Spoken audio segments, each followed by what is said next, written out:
Does Kendrick Lamar really need an intro? 13 years since dropping Section 80, the man continues to be one of the most respected names in the entire music industry, let alone hip-hop. 2024 saw him initiate one of the wildest rap beefs we'll ever see as he went diss track for diss track with none other than Mr. Aubrey Graham himself. Public majority crowned Kendrick Lamar the winner of the battle, and I will say, you guys are probably right, but I strongly encourage you to re-listen to Family Matters at least, like Drake was doing his thing. Nonetheless, Kendrick Lamar left the fight with the respect of the people, the song of the summer, and a Super Bowl show as the cherry on top. Today though, we're here to find out if Kendrick's victory lap is still in full force with his surprise release GNX, as we rank every single song on his latest project. Spoiler alert, he succeeded. Now just a quick reminder, as always, this is just my opinion, but if you enjoy hearing it, feel free to subscribe for more, and without further ado, let's get started.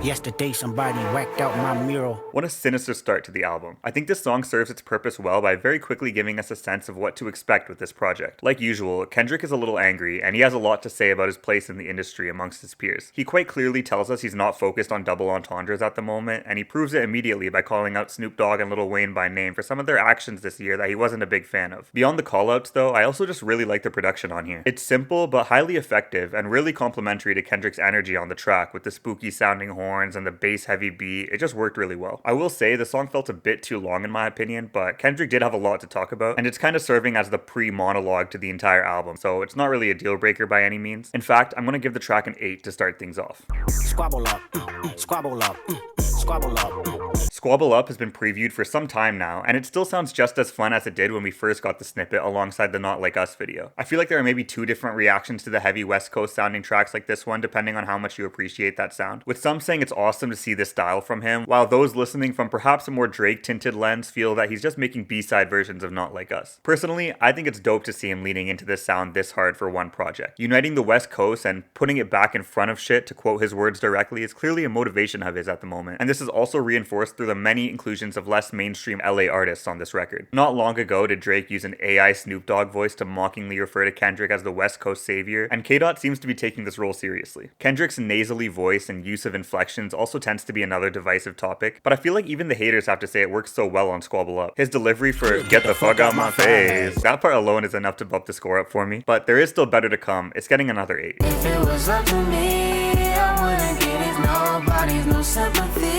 An instant fan favorite for many. A lot of praise came Kendrick's way for his singing on Luther, which I thought was decent to start, but I'm not gonna lie, I wasn't fully sold on this track until SZA came in beautifully to bring things together. And then yeah, like I do get it, Kendrick going back to back with her, exchanging melodies and harmonizing was super impressive. And just their chemistry overall on here is no joke. The entire second half of the song is them just dialed in together, and it's really awesome to hear. I think it's by far the easiest track for anyone to enjoy on this record, Kendrick fan or not, just given how pretty it is. Like it really is one of the best choruses I've heard in a while. And I assume we're going to be hearing it for quite some time, but that is absolutely fine by me because I'm giving it a 9.5. Bitch, I deserve it. Oh.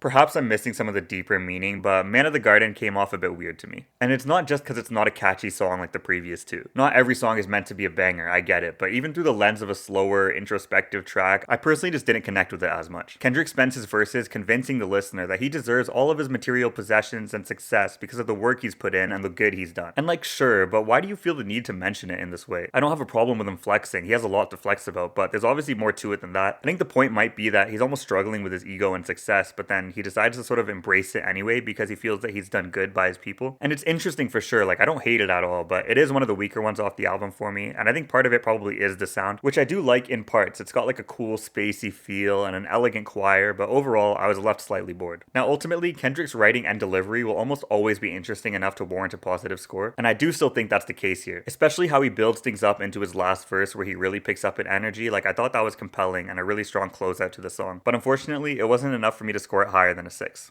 Hey now, say now, mother by my yin. Big face Buddha, get my peace from within. If I were to describe this song in 4 words, it would be West Coast meets Batman. And I'm not just saying that because there's a Joker bar on here. It's just that the song has all the grooviness of a West Coast bop, but with a clear, sinister, and dark undertone to it all, straight out of Gotham. I don't know, maybe I've just been watching too much Penguin, but that's what I thought of. I'm not sure if it was Mustard, Soundwave, or Jack Antonoff responsible for the pattern you hear the moment the song starts, but I want to give all 3 of them a kiss because it's that fun to me. And it again works so well with the vibe Kendrick is bringing to the table. The way it starts off so empty before building up up into the grander melody you hear during Kendrick's second chorus, it was just super fire, and that part instantly makes me feel like I'm speeding down Hollywood Boulevard in my own GNX. The song then very quickly returns back to the bare bones sound for a feature from LA native Dodie 6, who I won't pretend like I knew before this, but I will say his voice was just perfect for the sound on here, and he fully understood the assignment, going back to back with K-Dot in a way that might even make Baby Keem jealous. Is this Kendrick's most profound track? No, not at all, but it was a damn good listen for me, scoring a strong 9. I got this fire burning in me from within. Concentrated thoughts on who I used to be. I'm shedding skin. Reincarnated is an instant punch to the face, and I say that in the best way possible. In fact, it's more like a punch that lasts 4 minutes and 35 seconds long, as not a single moment on this song is taken for granted. I'll let the video essays do the deep dive lyrical breakdowns, but on a high level, the storytelling on here is right up there with the best from Kendrick, as he raps from multiple perspectives in super poetic fashion, embodying different people's journeys and kind of claiming them as his own before coming back to his present life, at which point he then has a conversation with none other than God on his purpose, self-worth, and legacy. And the entire time, everything sounds great as a song, mind you. His energy, and dare I say anger throughout, just grips me the entire time, even ignoring the finer details. I love just hearing him flow on top of that dope piano beat, which is apparently a Tupac sample. In fact, I didn't know this right away, but Kendrick's entire delivery on here is supposed to be heavily Tupac inspired in its style. It's no secret Kendrick wasn't a big fan of the AI Tupac verse from Drake during their beef, and I'm curious if that had anything to do with his choice of doing a real Tupac homage on here. Regardless of the reason though, I'm very glad he did it because it's a fantastic track. I get it might not be everyone's favorite because it is like 4 minutes of straight yelling, but sometimes that's exactly what I need, and I'm giving it a second 9.5. I get on their ass. Yeah, somebody gotta do it. I made them niggas mad. Yeah, somebody gotta do it. I went on that tangent earlier about the prevalence of Not Like Us duplicates, but I probably should have saved it for this track because it really does follow basically the exact same cadence. Someone on Twitter did a mashup of the two together, and after I heard it, it's a bit hard for me to remember which one even is which sometimes. It's not enough. Few solid niggas left, but it's not enough. Now, if Kendrick were to keep doing tracks like this forever, I'll admit it would become stale, but we are nowhere near that point yet, and this is still way too much fun. Besides, there's an awesome switch halfway through into a triumphant sound introduced very eloquently by Kendrick himself.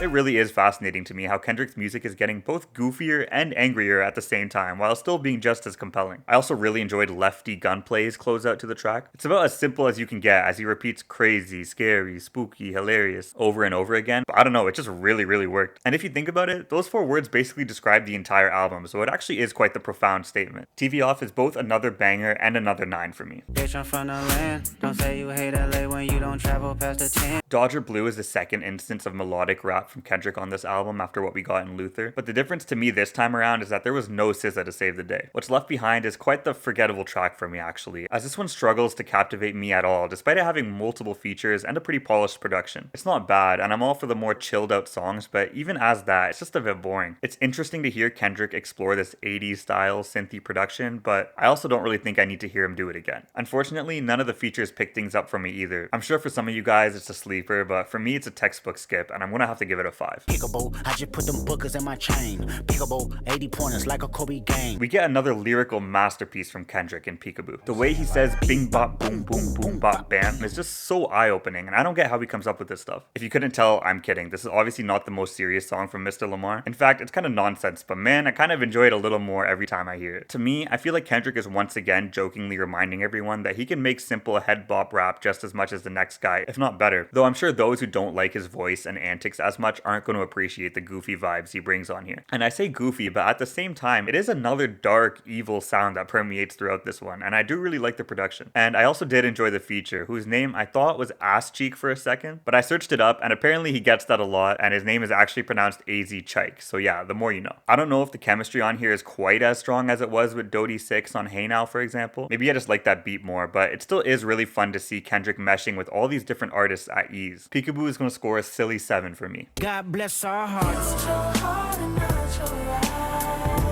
I'll cut to the chase, Heart Part 6 is incredible. And I don't think that's a word that should get thrown around so easily, but when a song nails every aspect possible, what else can you call it? The beat, the flow, the chorus, the storytelling. If there were any doubters that thought Kendrick was far past his prime, this should serve as a testament that he's still right here stronger than ever. It's not even like Kendrick is saying anything absolutely revolutionary on here, to be honest. He raps about his come up and his journey with his label, which is not necessarily a groundbreaking idea in hip hop, I know. But is there anyone out there that can do it as smoothly as this? It's like the shortest 5-minute minute song I've ever heard, if that makes sense. It just cruises through my ears, keeping me vibing the entire time thanks to his lyrics, delivery, and the music along with it. The production in a lot of Kendrick Lamar songs never get enough credit, as his rapping ability rightfully tends to steal the show, and Heart Part 6 could easily fall into this category. There's so much attention to detail given to the sound in this song, and it's a huge part of the reason it sounds so groovy and fresh. Shout out to Soundwave. Heart Part 6 is going to score our final 9.5 of the day. At this point, you might be wondering what it takes to get a 10, but that score is reserved for my favorite songs ever, and I'm not quite ready to put these ones there yet, but one day they may very well get there. Showed you how to run a blitz. Tell him Kendrick did it. Who put the West back in front of shit? Tell him Kendrick did it. The title track of this album is unfortunately one of the weakest for me. For lack of better words, it's again an evil sounding beat centered around this creepy piano loop, and I think it could have worked had it switched up a bit or had more going on around it, but on its own it's just a bit jarring. And for the first time on this project, so is Kendrick's voice for me. I don't know if I was just over his inflections at this point on the album, but all of a sudden things were just no longer fun for me. And the 3 features didn't really change things for me either, so it mainly must just be the sound I didn't like. I am actually going to shout out Peso's verse though. Again, I don't know who he is, but I really liked his voice and I think he came in with the best flow on here. There's not really anything noteworthy going on in this song from a subject matter perspective either. It just feels like he needed to prop up the West Coast agenda a bit more and went with this, but I don't think it really added anything to the album, which is a bit disappointing, especially for a title track. I'm going to score it a 5, and honestly, this Peso fellow is the only reason it's not below that. Together forever, you know nothing else is gonna pass. Kendrick ends things off pretty with Gloria, which at first glance seems to be centered around a love interest, but it's actually revealed in the last line of the song that the woman he's referring to throughout is actually just his pen, and the whole thing is a personification of his relationship with writing. Now, I will say he didn't invent this personification concept. I'm sure there's more, but I know Eminem has done something similar, and Logic, of all people, actually has a song I really like called Nicki, where he refers to his nicotine addiction as a girl. Anyway, Kendrick's execution of the idea is stellar, as he very eloquently gives us a sense of how much writing has meant to him over the years and how this relationship has evolved over time. And then we get SZA again, who is literally singing back to him from the perspective of the pen. Like, that's fire, and it's just done super well. Ignoring the narrative aspect and focusing on the sound alone, it's also still a really good song. I don't think it quite reaches the heights of the earlier collaboration Luther, but it is a strong closer to the album, enough to score a solid 8 to round things off. And just like that, we are at the end of what was a very fun and in-your-face album from Kendrick Lamar. It's probably his least conceptual work in terms of grand storyline or themes, which is funny to say because some of the tracks on here would be other artists' deepest work, but that just shows you the levels to this. When we get a surprise release though, the only thing I'm expecting are some bangers, and we absolutely got that on this record. I'm looking forward to the Super Bowl performance of some of these songs. I hope he doesn't do too much weird shit, to be honest. Like, I just want to see him turn up on stage. And who knows, maybe we'll do a live reaction when we get there, but until then, that's going to be it for today. I hope you guys enjoyed the video. Feel free to like, comment, subscribe if you did. I'd love to hear your thoughts. Other than that, I will see you next time.